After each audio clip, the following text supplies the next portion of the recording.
दोस्तों, central government की organisation CSIR के एक और इंस्टीट्यूशन में न्यू नोटिफिकेशन आउट हो गया है, जिसमें junior Hindi translator and guys multitasking MTS की वैकेंसीज अनाउंस हुई है।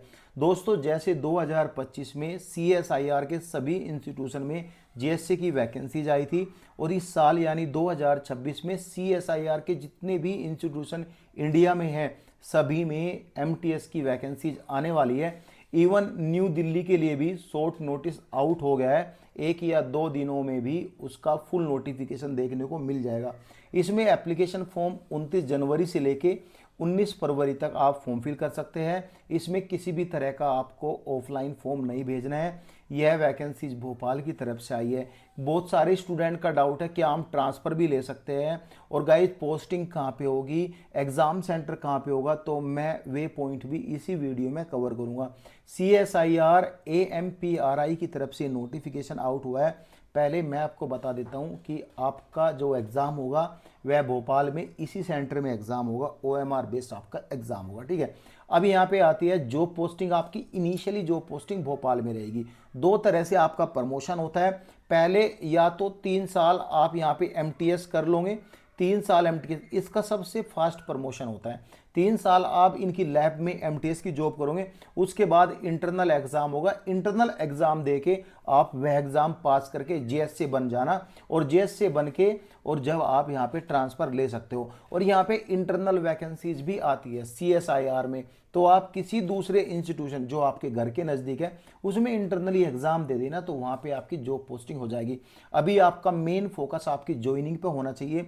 इंडिया के चाहे क्यों ना बॉर्डर पे हो, लेकिन आपको ज्वाइन होना है। ज्वाइन होने के बाद में देखा जाएगा छोड़ना है क्या करना है, जॉब पोस्टिंग लेनी है, लेकिन माइंड पॉजिटिवली यहाँ पे ज्वाइनिंग का रखो आप, ठीक है। यहाँ पे जो ये वैकेंसीज आई है, यह डेवलपमेंट ऑफ साइंस टेक्नोलॉजी का। इसमें MTS में फालतू काम नहीं होता है, इसमें डेवलपमेंट और साइंस एंड टेक्नोलॉजी में आपको हेल्प करनी है। इसमें यहाँ पे लिखा है ऑल इंडिया कैंडिडेट इसमें एलिजिबल होंगे अप्लाई करने के लिए। वैकेंसी जो आई है, जूनियर हिंदी ट्रांसलेटर की 1 जनरल कैटेगरी पोस्ट आई है, मल्टीटास्किंग स्टाफ की 2 पोस्ट आई है जनरल कैटेगरी के लिए। अब यहाँ पे एक पॉइंट और आएगा कि ST SC OBC और EWS की वैकेंसीज नहीं है। क्या हम जनरल के लिए फॉर्म फिल कर सकते हैं या नहीं? बिल्कुल कर सकते हैं, लेकिन यहाँ पे आपको किसी भी तरह का कोई कंसेशन वगैरह नहीं मिलने वाला। लेवल 6 की GST को मिलेगी, जिसमें आपकी 65,500 के आसपास सैलरी बनेगी। लेवल 1 की सैलरी जिसमें आपकी 33,650 रुपये के आसपास सैलरी बनेगी। GST के लिए अप्लाई करोगे तो उम्र आपकी 30 साल से नीचे होनी चाहिए, और गाइज मल्टीटास्किंग के लिए अप्लाई करोगे तो उम्र आपकी 25 साल से नीचे होनी चाहिए। उम्र आपकी काउंट होगी 19 फरवरी 2026 से।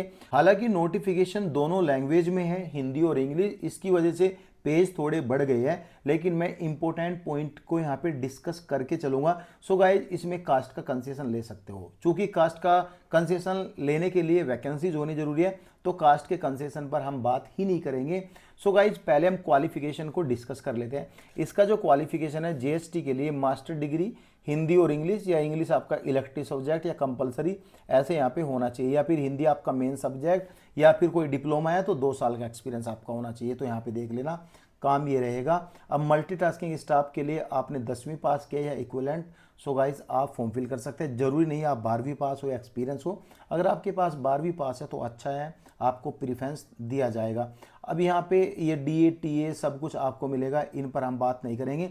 इसमें आपकी 500 रुपये फ़ी रखी गई है। जो UR OBC और EWS है उनको 500 रुपये देनी है, चूँकि ST SC की वैकेंसीज नहीं है। लेकिन एक पॉइंट है कि वुमेन कैंडिडेट को कोई भी फ़ी नहीं है। अगर वुमेन कैंडिडेट है वह यहाँ पे फॉर्म फिल कर सकते हैं। अगर आप एक्स सर्विसमैन कैंडिडेट हैं उनको भी यहाँ पे कोई भी फ़ी नहीं देनी, और आप जो है इसमें एक्स एम्प्लॉय है, यानी किसी कॉन्ट्रैक्ट पे काम कर रहे हैं आप, तो उसमें आपको भी जब भी फ़ी नहीं पे करनी है।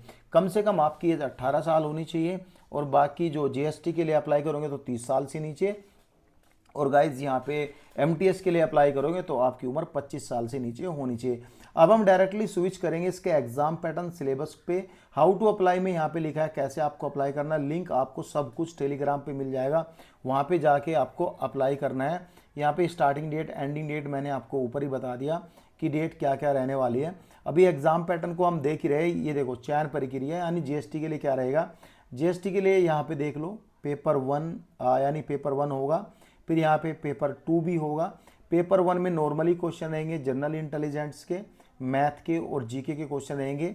और गाइज एक क्वेश्चन 3 नंबर का होगा, 1/3 यहाँ पे नेगेटिव मार्किंग होगी। यहाँ पे देख सकते हो 75-75, ये 150 नंबर का एग्जाम होगा, यानी कि पूरा जो एग्जाम है 150, 75, 300 नंबर का और 150 क्वेश्चन इसमें रहेंगे। जो पेपर 2 होगा वह यहाँ पे ट्रांसलेट करवा के दिखाएंगे, आपके 300 नंबर का होगा, 2 घंटे का। ये यहाँ पे आपको पेपर 1 एंड पेपर 2 दोनों को ही अच्छे से क्वालिफाई करना है। इसमें आपकी राइटिंग आएगी, paragraph Hindi English, in English और हिंदी सेपरेटली 2 पैराग्राफ आएंगे। इसमें आपकी प्रेसिस राइटिंग भी करनी है, इंग्लिश और हिंदी। ऐसे ही मतलब कि यहाँ पे ट्रांसलेशन इंग्लिश टू हिंदी और हिंदी टू इंग्लिश, ऐसे पेपर 2 300 नंबर का रहेगा, इसके 2 घंटे का टाइम मिलेगा। एमटीएस के लिए बात करें, एमटीएस के लिए किसी भी तरह का कोई ट्रेड टेस्ट नहीं होगा। इसमें आपका एक एग्जाम होगा जो ओएमआर बेस रहेगा, एमसीक्यूज टाइप रहेगा, हिंदी और इंग्लिश लैंग्वेज में एग्जाम होगा। 150 क्वेश्चन रहेंगे, 10th लेवल का एग्जाम है, 2 घंटे का टाइम मिलेगा। रीजनिंग के 25 क्वेश्चन है, मैथ के 25 है एंड जीके के 50 है, इंग्लिश के 50 है। ऐसे ही यहाँ पे ये जो एग्जाम रहेगा 150, 300 एंड 450 नंबर का एग्जाम होगा। 1/3 इसमें भी नेगेटिव मार्किंग होगी। और गाइज आपको यहाँ पे अच्छे से क्वालिफाइंग करना है, जो हाईएस्ट नंबर लेकर आएगा उसका यहाँ पे सिलेक्शन हो जाएगा। बाकी तो यही था, खास कुछ नहीं था आपको बताने के लिए, इतना ही कुछ दिया गया है, बाकी खास कुछ नहीं है। सो गाइज कुछ भी डाउट हो तो आप कमेंट कर देना। Thank you so much guys.